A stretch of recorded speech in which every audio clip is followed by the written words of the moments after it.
Hey guys, welcome back to Two Rail Fans. We are having some fun with our Pennsylvania Railroad K4 today and our passenger cars. But before we start driving the train around, we have a few new passengers to point out here. We added a couple people to the back here. And specifically, this is for my friend Tom. Happy birthday, by the way. Tom didn't get a chance to talk to you on Sunday. He kept asking me when I was going to put the cat on the lap of one of the passengers. So we did that. See, well, you probably can't see because it's tiny, but we put a cat on the passenger's lap because, of course, their legs do not go down to the floor.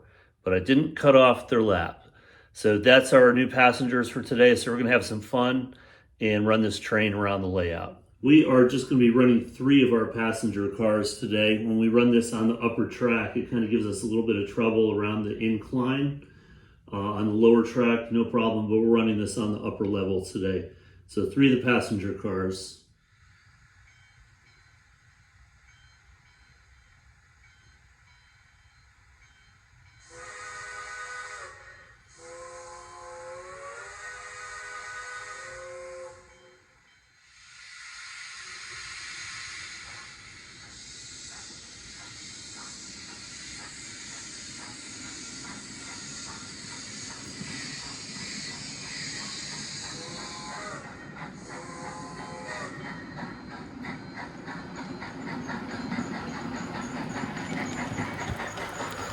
And a little bit of squeaking too.